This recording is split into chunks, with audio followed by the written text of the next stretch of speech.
If we are to have an experience of oneness, we must also have practices which encourage this experience. In other words, we must choose with our mind thoughts, words, ideas that are leading us to the oneness. Somehow we use our mind to agree with the oneness. Right now, so much of the ways that we're educated, even in so-called spiritual teachings, encourage this idea of the separate self.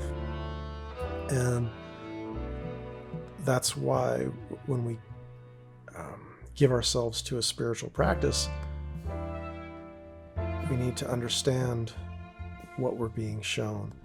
For instance, if we get involved in a fundamentalist type religion, we need to come to understand that for what it is. Fundamentalism generally will encourage a sense of exclusivism, right? And ethnocentrism. Our group is the group, and as long as you're in our group, then you're going to the good place. And if you're not in our group, then you're going to the bad place. And that can be on an eternal perspective, or just the perspective of this world. If you're in my club, then we can be one. But if you're not in our club, then we are separate. The idea is to come to understand ourselves as the one self. Is that this is what awakening is. It's when we shed the skin of the individual self, and we are born into this other reality, this cosmic reality, this cosmic consciousness, this Christ consciousness, in which we understand ourselves as the non-individual.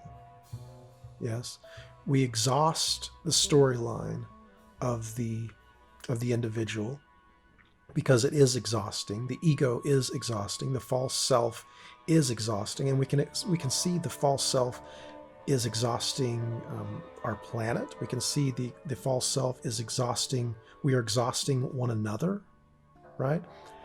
As we believe in this story of loss and gain and suffering, and the story of the individual self, right? The separate self is obviously exhausting all of us.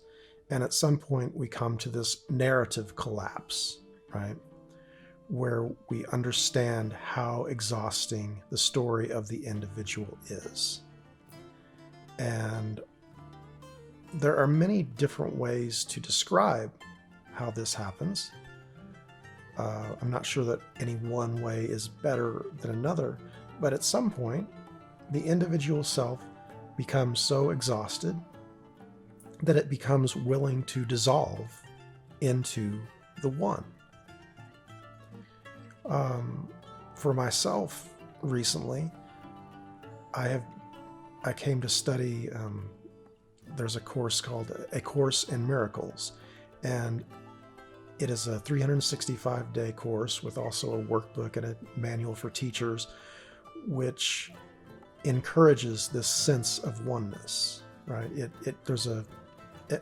The meditations every day are for the purpose of helping the mind to choose forgiveness, right?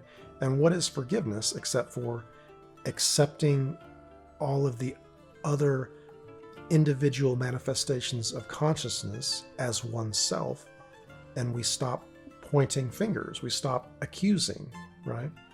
And so forgiveness really is the mind's choice for oneness. It is the descent into the one self. Yes? So I think, as the Course teaches, there is no universal theology, yet there is universal experience, and the universal experience is the becoming of the one.